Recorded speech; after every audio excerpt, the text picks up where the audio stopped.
Espace TV. Espace TV, le 10 minutes. La grève de la faim, c'est la solution que propose Fayami Limono pour débloquer la crise dans le secteur éducatif qui a débuté depuis 2 mois. Pour le président du BL, la situation que traverse l'école guinéenne est inacceptable. Il compte en faire de même si les PA ne sont pas levés. Le gouvernement refuse obstinément d'amorcer une discussion de toute bonne foi avec les syndicalistes. Oui, les syndicalistes demandent 8 millions comme salaire de base. Mais ce n'est qu'une offre. Je crois que le gouvernement avait devoir de se mettre autour d'une table avec le syndicat. Une conférence de presse au sujet divers, le bloc libéral avertit et sollicite la CENI à réviser le fichier électoral à la date prévue pour que le calendrier des législatives ne connaisse pas un report. Nous sommes dans une diarrhée d'élections. La Guinée organise presque tous les ans des élections.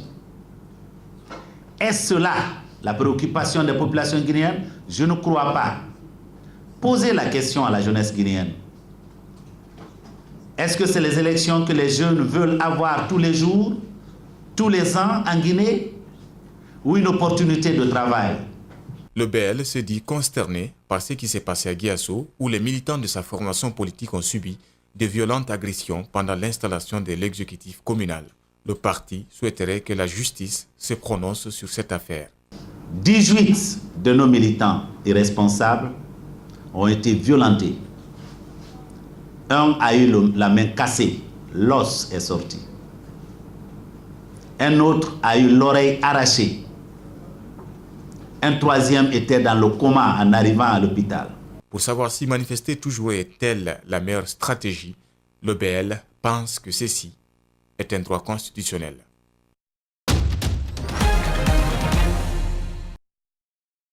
L'université Gamal Abdel Nasser de Conakry.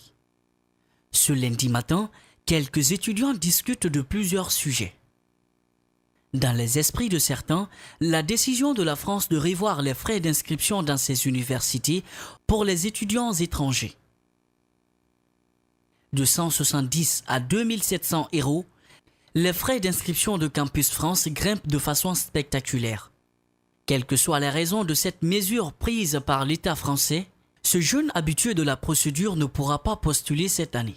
Et cette année, moi, je ne compte pas postuler vu que non, le gouvernement français a déjà augmenté les frais d'inscription, passant de 170 € pour la licence à 2770 € pour une licence. Vraiment, c'est une somme très colossale que nous, les étudiants guinéens, par exemple, ne peuvent pas se donner. Elhaj Amadou Boboba étudie en licence.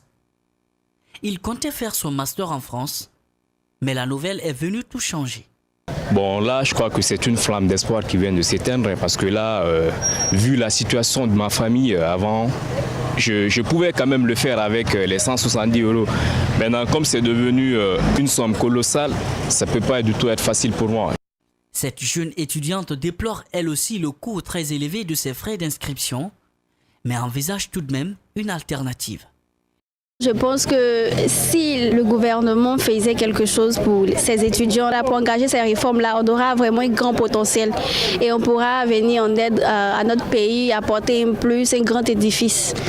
Aujourd'hui, la France fait partie des pays qui accueillent plus d'étudiants étrangers, mais cette mesure est incomprise par la plupart des étudiants qui souhaitent poursuivre les études dans le pays d'Emmanuel Macron. La survie et le développement de l'enfant, l'éducation de base, sa protection, l'eau, l'hygiène, l'assainissement et l'inclusion sociale sont les grandes composantes de ce programme. L'essentiel de la vision du gouvernement est déjà couverte. Absolument. Vous savez, les revues permettent de rediscuter et de réorienter suite à la stratégie. Mais nous avons la chance, le professeur président Alpha Condé a une vision très claire. Et le gouvernement a mis un programme qui vraiment répond à cela.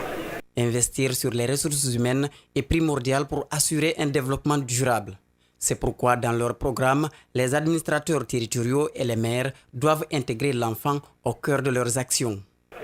L'enfant c'est bien lui l'adolescent de demain, c'est lui le jeune d'après-demain, c'est lui le vieillard plus tard. Et donc, nous avons ciblé le développement de ce capital humain à la base, dans les communes. Que les maires et les conseils communaux intègrent dans leur plan d'action, intègrent dans tout ce qu'ils font, la prise en compte de l'enfance. Et c'est en cela que l'UNICEF est à nos côtés. Les défis sont énormes, reconnaît le représentant de l'UNICEF.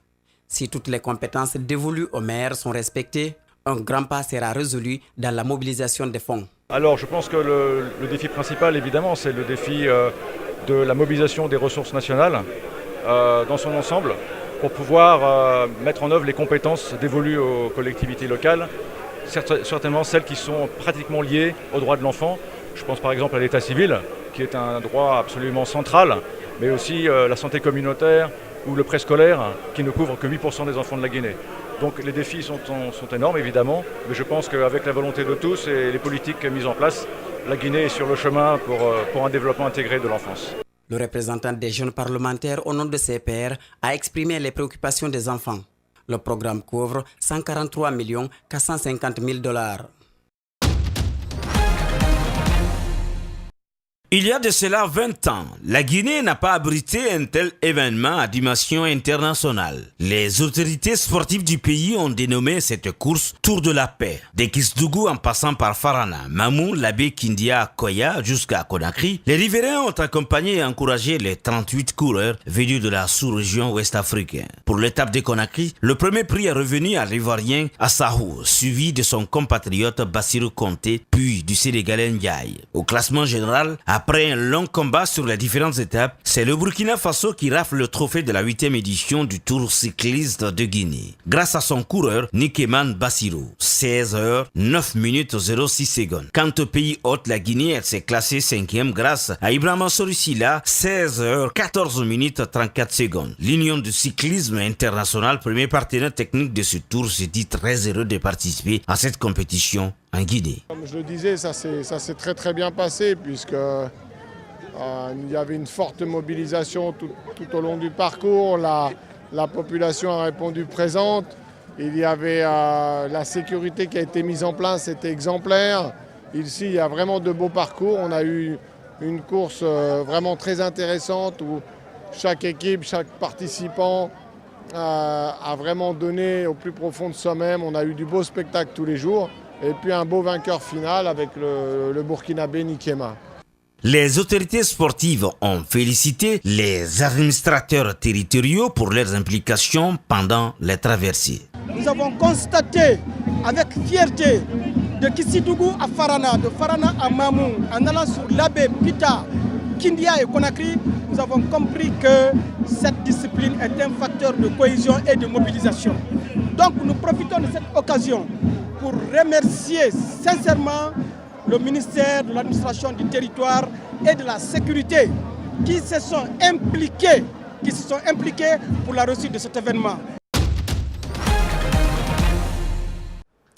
Souriant, l'air détendu, Ferland Mendy détonne aussi bien en dehors que sur le terrain. Le latéral franco-sénégalais perce depuis la saison dernière ici à Lyon et à l'occasion du derby, il a encore réalisé une grande prestation. Son équipe s'est imposée 1-0 face à Saint-Etienne dans le derby de la région, derby comptant pour la 14e journée du championnat de France de Ligue 1. Mais après la rencontre, nous lui avons posé la question sur son choix de sélection. Il a honoré sa première cape mardi dernier au Stade de France face à l'Uruguay. Alors, qu'en pense-t-il? La réponse avec le principal intéressé à notre micro.